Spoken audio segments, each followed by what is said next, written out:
Дорн таймаг энэ жил аймаг сумын хамтарсан хөрөнгө оруулалтаар 13 сумынхаа бүх сургуулийн багш сурагчийн ширээ сандлыг шинчилж, бүх сургууль цэцэрлэгийн багш нарыг зөөврийн компьютероор хангалаа. За нийт 189 багшийн ширээ, 1080 сурагчийн ширээ, 2160 сурагчийн сандал, сургууль цэцэрлэгийн 305 багшийг зөөврийн компьютероор хангаж байна. Өмнө олонгуудын эвдэрхийн ноорхой тэгээ сандал нь аягүй хөдөлдөг ширээн нин тэндээ ирээдсэн цараацсан торхоо нүх мөх аягүй хтэйсэн. Сандал дээр ингээ октод теркотоо сунгууд терко нурагдаад тэгээд аягүй хэцүү өндөрлөлтэй гэсэн.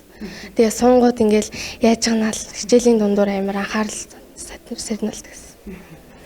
Тэгээд энэ ширээ сандлын хувьд ямар санагдаж байна? Энэ олонгууд аягүй гоё чанартай тэгээд юм гоё ангийн үеийн үзэмтэй зурласан хүрт октодын бас Американы асуудал зүгээр тэгээд өөрөөхд бол өмнөхөөс ол үнэхээр гоёлсан. Дорн таймаг бол өмнө хугацаанд өөрийн орлого буюу орон нутгийн хөгжлийн сан тухайлбал уул уурхаан салбараас нөхөн сэргээгдэхгүй баялаг энэ салбараас ирээдүйн үеэс зээлж авч өнөөгийн бид зарцуулж байгаа энэ орлогоос өөрөөр хэлбэл татвар төлөгчдийн хөрөнгө биш энэ байгаль их өөрөө бүтээсэн энэ байгалийн баялагын үр өгөөжийг Дорн таймынхаа нийт хүн ардаа тэр тусмаа боловсрол хүүхэд багш нарыг дэмжихэд зориулж байгаа нь бол онцлогтой гэж хэлж болно. Тэгээд энэ юмны төрөнд бид нар хүүхдээ гэсэн сэтгэлээр ханддаг бол багш нарын сургалт үйл ажиллагаа явуулахад багшийн ширээ гэдэг бол бас л чухал байдаг.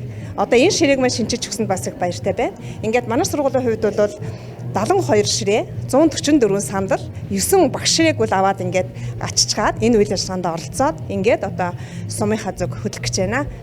За ширээ сандал гэдэг бол тухайн сургуулийн орчинг сурагчдын багш нарын ажиллах таатай орчин бүрдүүлэхэд бас анхан шатны хэрэгцээнийх нь нэг байдаг. За тэгээд сургуулиудын маань ширээ сандлууд бол олон жил хэрэгжсэн учраас бас эдлэгээ муудсан юм байсан. Тэгээд хүүхдүүдийн маань сурч боловсрох таатай орчин бүрдүүлэхэд хамгийн оновчтой шийдэл бол энэ ширээ сандлын асуудал иж бүрнээр нь шийдэж байгаа асуудал гэж харж байгаа. Дорн таймаг 2016 оноос эхлэн аймгийн төрийн болон төрийн бас өмчийн бүх ерөнхий боловсролын сургууль цэцэрлэгт багш хөгжлийн төвийг байгуулсан. Бүх сумын сургууль цэцэрлэг дотуур байр эрүүл мэндийн төвөө 100% боловсон ариун цэврийн байгууламжтай болгож, энэ нь Монгол Улсын хэмжээнд жишг болох үе ажиллуулсныг онцлон тэмдэглэлээ.